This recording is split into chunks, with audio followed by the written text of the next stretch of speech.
जीवन में हम हर किसी को कुछ ना कुछ ज्ञान देते हैं, परंतु शास्त्र और ज्ञानी कुछ ऐसी गूढ़ बातों को कहते हैं जिसे हम नहीं समझ पाते हैं। तो शास्त्रों में 5 ऐसे व्यक्तियों का वर्णन है जिन्हें कभी भी समझाना नहीं चाहिए, जिन्हें समझाना व्यर्थ है, जिनसे बहस नहीं करनी चाहिए। कैसे? इन्हें 5 प्रवृत्ति के मनुष्यों से कभी भी जीवन में बहस नहीं करना चाहिए। अगर समस्त शास्त्रों और कथाओं को निकाले, उसके एक निचोड़ बनाए, तो आपको 5 प्रवृत्ति के लोग मिलेंगे। किन 5 ऐसे प्रवृत्ति के लोग हैं जिन्हें कभी नहीं समझाना चाहिए और जिनसे कभी भी बहस नहीं करना चाहिए? तो पहला स्थान दिया गया है मूर्ख। चाणक्य ने कहा है कि मूर्ख व्यक्ति से बहस करना या उसे समझाना संसार की सबसे बड़ी मूर्खता है। यानी जो मनुष्य मूर्ख को समझाना चाहता है या मूर्ख से बहस करके जीतना चाहता है, वह संसार का सबसे बड़ा मूर्ख मनुष्य होता है। इसलिए मूर्ख व्यक्ति से पराजय स्वीकार करना पड़े तो कर लेना चाहिए, लेकिन उसे समझाना नहीं चाहिए, क्योंकि मूर्खों को आप लाख समझा लीजिए, अंततः अपनी मूर्खता से वह उसी राह पर जाएगा जिससे वह सोच कर आया है। दूसरा स्थान दिया गया है पागलों को। ऐसे व्यक्ति जो बुद्धि और विवेक से कम हो, जो पागल बुद्धि वाले मनुष्य हो, इन्हें कभी नहीं समझाना चाहिए। पागलों से तो कभी बहस ही नहीं करो। पागल देखो तो 2 रास्ते और 2 कदम दूर हो जाओ। पागल व्यक्ति से ना बहस ना समझाना चाहिए, क्योंकि वह अपनी बुद्धि खो चुका है। अगर उसके पीछे आप अपनी बुद्धि दौड़ाएंगे तो इसका अर्थ है कि आपके पास भी बुद्धि नहीं है। उसी प्रकार से ये 2 तो ऐसे हैं जिन प्रकृति ने ही इनके साथ ऐसा किया है कि इन्हें आप ना समझाए, लेकिन 3 ऐसे लोग हैं जो गुण के कारण कभी नहीं समझाया जाता है। पहला तो तीसरे स्थान पर, और जो स्वयं के गुण के कारण नहीं समझाना चाहिए, उसमें पहला स्थान दिया गया है दुष्ट व्यक्ति को। दुष्ट व्यक्ति को कभी भी संसार में नहीं समझाना चाहिए। एक उदाहरण देखिए कि दुर्योधन दुष्ट था, उसे समझाने के लिए स्वयं भगवान नारायण रूप धारण कर लिए कृष्ण। अरे जिसके आगे कृष्ण खड़े हों, वो ऐसा कौन संसार का व्यक्ति हो सकता है जिसे नहीं समझा सकते हैं? लेकिन भगवान कृष्ण ने यह संसार को दिखा दिया कि दुष्ट व्यक्ति को समझाने में मैं भी असमर्थ हूं, दुष्ट मुझसे भी नहीं समझेगा। स्वयं मैं अगर ब्रह्म रूप में खड़ा हो जाऊं और दुष्टों को समझाऊं कि अरे दुष्ट तुम गलत कर रहे हो, तो दुष्ट आदमी नहीं समझेगा। इसलिए दुष्टों को तो कभी यह समझाना ही नहीं चाहिए कि तुम गलत कर रहे हो। आज छोटी सी उदाहरण आप इस देश में ही देख लीजिए। आप किसी को कहिए कि मांस खाना गलत बात है, तो लोग उल्टा कमेंट करते हैं कि नाना बाबा मांस ना खाएं तो का गौमूत्र पिएं, प्रोटीन कहां से मिलेगा? मतलब आप दुष्ट व्यक्ति को चाह करके भी नहीं समझा सकते हैं। चौथा, अहंकारी। अहंकारी और नीच प्रवृत्ति के लोगों को आप नहीं समझा सकते हैं। रावण अहंकारी थे। रावण का जब अहंकार चरम पर था तो स्वयं हनुमान जी समझाने गए। जय हनुमान ज्ञान गुण सागर। अरे उस हनुमान की जयकारा लगा रहे हैं तुलसीदास जी, जो ज्ञान और गुण के सागर हैं, ज्ञान के भी सागर हैं। और उस ज्ञान के सागर ने जब रावण को समझाने की प्रयास किए तो बोले इसके पूंछ में आग लगा दे, बड़ा बंदर बोलता है, इस वानर का बड़ा मुंह चलता, जला इसकी पूंछ। यानी अगर अहंकारी को समझाने जाएंगे तो वह आपकी ही पूंछ जलाने में आ जाएगा। उसे अंगद से समझवाया गया। राम जी बोले अंगद तुम भी समझाओ, नहीं समझा। स्वयं राम जब सामने से अंतिम युद्ध में समझा रहे तब भी रावण नहीं समझ रहा है, क्यों? क्योंकि अहंकारी मनुष्य के अनुसार से धर्म वही होता है जो वह चाहता है। अगर कोई सत्ता में बैठा हुआ व्यक्ति गलत भी करे तो वह उसे भी सही ठहरा सकता है, क्योंकि उसके पास शक्ति है। तो जो मनुष्य अहंकारी हो, नीच प्रवृत्ति का हो, वह धर्म की व्याख्या भी स्वयं से करता है। इसीलिए चतुर्थ स्थान दिया गया है अहंकारी और नीच प्रवृत्ति के लोगों को। इन्हें कभी भी मत समझाइए, ये चतुर्थ स्थान है। और पंचम स्थान दिया गया है जो युवा और युवती प्रेम प्रसंग में हो। अगर कोई लड़का या लड़की या किसी से प्रेम कर रहा हो तो उसे समझाना व्यर्थ है। अगर वह गलत भी है तो भी वह नहीं समझेगा, उसे समझाया नहीं जाता है। प्रेम के नाम पे जो एक बार लड़की या लड़का चला गया, समझ जाइए कि वह उस अंधेर नगरी का चौपट राजा है जो सब कुछ चौपट करके ही मानेगा। इसीलिए इन्हें समझाना व्यर्थ है। अधिक समझाइए तो फांसी, आत्महत्या, लेकिन समझेंगे नहीं। यही वास्तविकता है। इन 5 प्रवृत्ति के लोगों से कभी नहीं समझाना चाहिए। और अब तो छठी एक नई नियम आ गई है आज की दुनिया में, जो मानसिकता बना चुके हैं कि मैं सही हूं। ऐसे व्यक्ति से तो गधा की तुलना की जाती है। जैसे कुछ लोगों को आप देखेंगे कि उन्हें लाख समझा दीजिए कि भैया ये चीज गलत है, या तुम जिसका सपोर्ट कर रहे हो गलत है, वो कहेगा ना सबरी दुनिया गलत हो जाएगी, मेरा जो सपोर्टर, मैं जिसका पार्टी से हूं वो नेता सही है। अब चमचों को आप कभी भी समझा नहीं समझ सकते। इसकी एक उदाहरण मैं देता हूं। एक बार चीता और गधे दोनों में बहस हो गया। किस चीज को लेकर? तो चीता ने कहा कि देख गधा, ये जो घास है ना ये हरा है। गधा बोला ना ना ये तो नीला है। फिर चीता बोले ना ये हरा है। तो गधा कभी उसे बैगनी बता दे, उसे पीला बता दे, उसे सारा कलर बता दे, पर उसे हरा नहीं मानता। इसी प्रकार से जब दोनों में बहस बढ़ गई तो चीता बोला चलो राजा के पास, गधा बोला चलो। गधा के पास जब वो दोनों गए राजा के पास, तो गधा और चीता को बुलाए। तो गधा और चीता बताया कि हमारे बीच बहस है, राजा साहब आप फैसला कीजिए। राजा ने बोला रे गधा बता ये घास किस कलर का है? तो बोला पहले चीता बताएगा। तो चीता ने बोला ये घास जो है वो हरा है। गधा बोला नहीं नहीं महाराज ये बैगनी है। राजा ताली बजा के बोला गधा सही बोल रहे हैं। और चीता सामने आया, उसको बुला के 4 थप्पड़ कान के नीचे लगाया। बोला तू गधा है, तू मूर्ख है कि तू इससे बहस कर रहा है? ये तो गधा है, ये गधा है, पर तुम इससे बहस क्यों कर रहे हो? ये कभी नहीं मानेगा वो घास हरा है, जबकि इसकी भी ये जानता है कि घास हरा है, लेकिन यह मानेगा नहीं।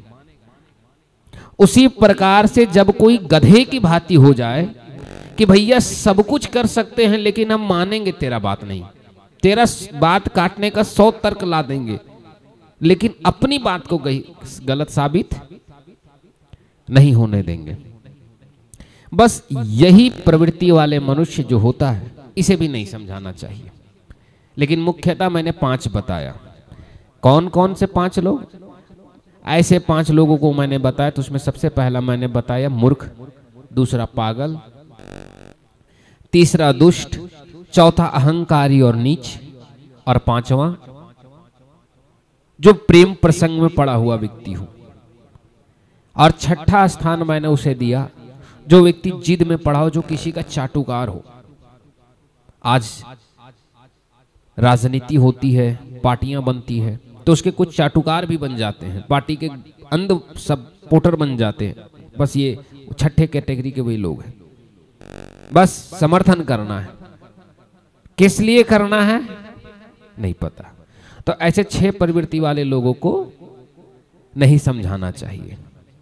और ऐसे 5 गुण जिसके अंदर हो उससे कभी संगत भी ना करे। चाटुकार को तो लात मार के दूर से भगा दें, क्योंकि कबीरदास जी भी बड़ा सुंदर कहते हैं, निंदक नियरे राखिए आंगन कुटी छवाए। अरे निंदक व्यक्ति सामने रहेगा तो आपकी आंगन अच्छी छवेगी। निंदक व्यक्ति जब नजदीक में रहता है तो आपकी उस गलती निंदा करता है, वो उस कमी को ढूंढ के लाता है जिस पे आपने ध्यान नहीं दिया। इसीलिए हमेशा इन दो लोगों को ही रखना चाहिए। एक महान संत थे, मुझे यह कहानी बचपन में सुनाया गया कि एक बार एक बहुत बड़े महान संत भारत के कई कोनों में गए, तो वह दिल्ली से होकर जा रहे थे। तो जैसे ही वह आगरा के कुछ गांवों में गए तो वहां मुगलिया सल्तनत के कुछ वंशज रहते थे। वे लोग जैसे ही साधु को देखे, साधु को गाली गलौज देने लगे, मारने के लिए दौड़ाने लगे। साधु दूर भाग करके अपने चेलों के सामने कहता है कि भगवान करे ये समृद्ध हो जाए और ये लोग कभी भी देश में इन्हें भटकना ना पड़े, सारी सुविधाएं इन्हें गांव के भीतर ही मिल जाए। सोचिए, जो दुष्ट मुगलिया सल्तनत संतों को मार रहे थे, उसे संत ने कहा ऐसा। वही संत भ्रमण करते करते मारवाड़ियों के बस्ती मेवाड़ पहुंच गए। तो मारवाड़ियों ने उनका बहुत सेवा किया, बहुत। संत बोले भगवान करे कि यहाँ आपदा आ जाए, यहाँ जमीन बंजर हो जाए और ये जितने भी लोग हैं इन्हें भटकना पड़े दर दर, इन्हें गरीबी से। शिष्य ने सुना, बोला अरे कैसा मेरा गुरुजी है, जो मारने दौड़ाया उसकी प्रशंसा उसको भगवान से अच्छे, और जिन्होंने सेवा किया उसके लिए गलत। बोले गुरुजी ये तो गलत बात है। गुरुजी बोले सुनो चेला, वो जो मुगलिया सल्तनत थे वो नीच प्रवृत्ति वाले दानव प्रवृत्ति के मानव थे। अगर वह देश के हर कोने में जाएंगे तो दानवता और पशुता लेके जाएंगे, भारत के कोने कोने को नीच बना देंगे, कट्टरपंथी बना देंगे। लेकिन मेवाड़ के हर व्यक्ति सभ्य होते हैं। यह अगर भारत के कोने कोने में जाएंगे तो कोने कोने में सभ्यता फैलाएंगे, धर्म की कीर्ति पताका फहराएंगे, ये मनुष्यों को संस्कार की ज्ञान देंगे। और आज देखिए सही यही है कि देश के जहां जहां कोने में मारवाड़ी आपको दिखेगा, शुद्ध शाकाहारी, शुद्ध शाकाहारी। भले ही वो लोग खुद भोजन करे या ना करे, ठाकुर जी को नित्य भोग लगेगा। ये मारवाड़ियों की परंपरा है। ब्राह्मणों से कितना भी उनका द्वेष हो जाए, अपमानजनक शब्द नहीं बोल सकते, सम्मान उनके पूर्वज से करते आ रहे हैं। लेकिन यही देखिए हमारे देश 3 टुकड़ा में बट गया, भारत पाकिस्तान बांग्लादेश। 2 देशों की दुर्दशा देखिए, कश्मीर की दुर्दशा देखिए, साउथ इंडिया के कई क्षेत्रों की दुर्दशा देखिए, उत्तर प्रदेश के पश्चिमी उत्तर प्रदेश की दुर्दशा देखिए। तो उस संत ने ही कह दिया था कि ये दुष्ट जहां जहां जाएंगे पूरी संसार को नष्ट कर देंगे, इसलिए दुष्टों को संसार में मत फैलने दो। दुष्ट व्यक्ति एक ही जगह समृद्ध रहे, वही ठीक है। इसीलिए दुष्टों से मित्रता और दुष्टों से द्वेष दोनों घातक है। दुष्ट के लिए एक ही चीज बना है और वो है मृत्यु। बस दुष्ट देखो और उसे मार दो। जिस तरह घर के अंदर घुसा हुआ जहरीले सर्प को देखते ही मार देने के लिए बोलती है राजनीति शास्त्र, उसी तरह नीच और दुष्ट प्रवृत्ति के मानव को देखते ही मार दो, यही शास्त्र कहती है। इन्हें बख्श छोड़ना अपने मृत्यु को निमंत्रण देना है। और इनसे मित्रता तो भूल कर ना करें। खास करके ये जो 5 प्रवृत्ति वाले लोग मैंने बताए, इन्हें नहीं समझाना चाहिए। इनमें 2 लोग जो पागल और मूर्ख हैं, इनसे आप मित्रता करें, इनका सहयोग करें और जहां तक हो इन्हें आगे की रास्ता ले चले, भोजन करवाएं, घर में बिठाएं, जितना हो जीवन में साथ दें, सम्मान दें। लेकिन ये जो अंतिम के 3 लाइन मैंने बताया कि जो मानव अपने करनी, अपने कर्म के कारण जो लोगों को नहीं समझाना चाहिए, दुष्ट, अहंकारी और प्रेम प्रसंग, इनसे दूर रहना चाहिए। अगर अहंकारी के साथ रहोगे तो तुम्हारा भी नाश होगा। दुर्योधन जैसे दुष्ट से मित्र करोगे तो सूर्य पुत्र कर्ण होने के बाद भी शब्द अमर्यादित हो जाएगी, और एक दिन द्रौपदी जैसा किसी नारी से तुम अभद्र भाषा बात कर लोगे, अधर्म की सेना में खड़ा रहोगे। और जो व्यक्ति प्रेम प्रसंग में पड़ जाए उसके पीछे अगर खड़ा रहोगे तो कभी थाने के हवालात में हवा खाते मिलोगे। इसलिए इनके साथ नहीं। और अगर किसी छठा, मैंने बताया कि कोई नेताजी का चमचा है तो उसके पीछे भी मत खड़ा रहिए। भैया नेताजी पार्टी बदले, चमचे के 360 डिग्री बदल जाते हैं। पता चला कि वो तो अपनी जुबान से वो तो नेता था, नेता का आदमी है, उसकी तो कोई मान सम्मान ईमान नहीं है। आज जिसको गाली दे रहा था कल उसको पापा कह रहा है। लेकिन फंस आप जाएंगे। अगर आप में थोड़ी सी भी स्वाभिमान है तो आप फिर उसे कैसे सही गलत ठहराएंगे। इसलिए इनसे भी रिश्तेदारी करने से बचना चाहिए। ऐसे ही राजनीति शास्त्र कई चीजों को समझाती है। धर्म मनुष्य स्वयं से निर्माण करने लगता है। जब आप कुछ लोगों से मिलेंगे, चोर चोरी को सही ठहराता है। क्या कहता है कि भैया मैंने चोरी किया है, किसी की हत्या थोड़ो की है। हत्यारा कहता है मैंने हत्या किया है, रेप थोड़े किया है। रेपिस्ट बोलता है अरे भैया मैंने रेप किया है, गद्दारी थोड़ो की है। और कोई गद्दार देश का मिल जाए तो क्या कहेगा, अरे गद्दारी से क्या होता है, मैंने थोड़ो ना कोई मर्डर और रेप कर दिया किसी का, थोड़ी सी विदेशी देश को समर्थन दे दिया। यानी हर किसी दुष्ट व्यक्ति की तर्क में स्वयं की श्रेष्ठता होती है। इसीलिए दुष्टों को नहीं समझाना चाहिए, वह तर्क के आधार पर स्वयं को हर स्थिति में अच्छा साबित करेगा। इसीलिए संसार में अगर कुछ करना हो या जीवन में आगे बढ़ना हो तो इन 5 लोगों से हमेशा दूर रहे। मेरे हिसाब से पागल और मूर्ख से तो दोस्ती कर लें, पर इन 3 लोगों से 4 लोगों से बच के रहें। वैसे भी शास्त्र कहता है और ज्ञानियों ने कहा है, संगत से गुण होत है, संगत से गुण जात। संगत नीच से करोगे तो नीच बनोगे, संगत सभ्य से करोगे तो संगति सभ्य बनेगी। पूरी रामायण पढ़ें तो लंका में मात्र एक आदमी जो विभीषण जी थे वो अलग खाना बनाते थे। 56 भोग रावण के लिए बनता था लंका में सबके लिए, तो अपनी हड़ियां स्वयं बनाते थे विभीषण और खिचड़ी बना के खाते थे। यानी दुष्ट के साथ भोजन भी नहीं करना चाहिए। आज क्या है कि दुष्ट व्यक्ति अगर घर में आ जाए, 4 दिन पहले जिसे चोर चोर या लुटेरा कह रहे थे, बस थोड़ी पद कुर्सी उसको मिल जाए और घर आ जाए, फिर देखिए उसकी स्वागत, भव्य स्वागत। यही तो समस्या है कि शुद्ध भोजन करना चाहिए। भोजन शुद्ध होना चाहिए, स्वादिष्ट नहीं। रावण 56 भोग करता था और विभीषण खिचड़ी खा लेते थे अलग बनाकर, लेकिन रावण के हाथों महल का खाना नहीं खाते थे। इसीलिए इन 4 प्रवृत्ति वाले लोगों से हमेशा दूरी बनाएं, क्योंकि हरि नाम संकीर्तन करने के लिए भी अगर हम भजन कीर्तन करते हैं तो मन भी उसके ऊपर लगनी चाहिए।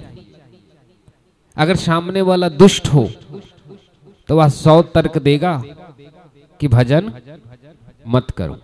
जैसे अभी नए नए होते हैं ना कि 10वां बच्चा पढ़ लिया, फिर देखिए सनातन पर विज्ञान की कैसी ज्ञान देगा। यानी एक कहावत है ना कि बाप मर गया अंधेरे में, बेटे का नाम पावर हाउस।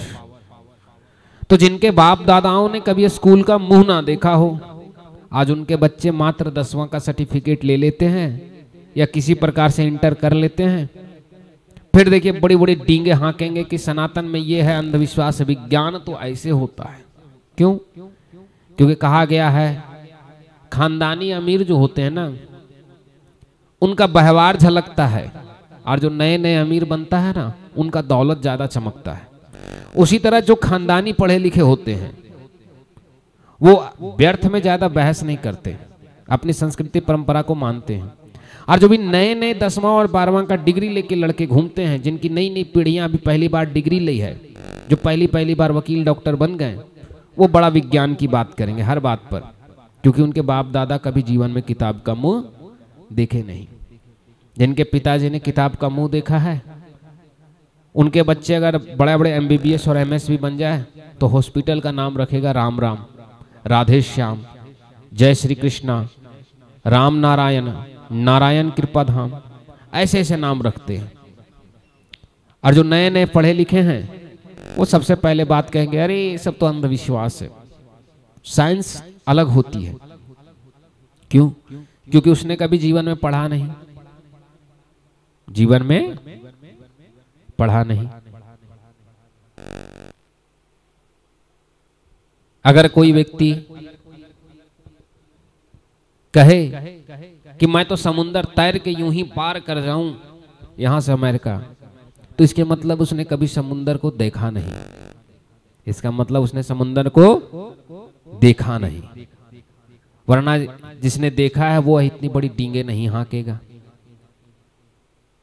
तो जिसने अध्यात्म और इस सनातन परंपरा रूपी ज्ञान को जिसने नहीं पिया, वह डींगे दूर से हाँकेगा कि सनातन में ये खराबी वो खराबी। ये किनकी काम है? नीच लोगों की, प्रवृत्ति वाली, जैसे रावण जैसे अहंकारियों की, दुर्योधन जैसे दुष्टों की, जो स्वयं से ही धर्म की मर्यादा और धर्म की सीमा बनाने लगते हैं। और जो पढ़े लिखे सभ्य होते हैं वह अर्जुन की भांति हाथ जोड़कर बैठ जाते हैं, बोलते हे केशव तुम ज्ञान दो, मुझे ज्ञान चाहिए। इसलिए सनातन एक ऐसी समुद्र है ज्ञान का, अध्यात्म का और संस्कृति परंपराओं का, सद्भावना का, जिसे जिसने एक बार पी लिया या जान लिया, वह कभी यह नहीं कहेगा कि मैं ज्ञानी हूं। और जिसने इसे कभी देखा नहीं और 10वां पढ़ लिया तो कहेगा मैं विज्ञानवादी हूं। आज कथा यहीं समाप्त करते हैं। कल पुनः इसी समय में कथा आरंभ करेंगे। साथ ही साथ पूरा सावन शिव महापुराण की कथा नित्य सुबह 10 या 10:30 से शुरू होगी। इसलिए जिन्हें सुनना हो वो हमारे कथा स्थल पर आए। पूरी सावन 1 माह तक।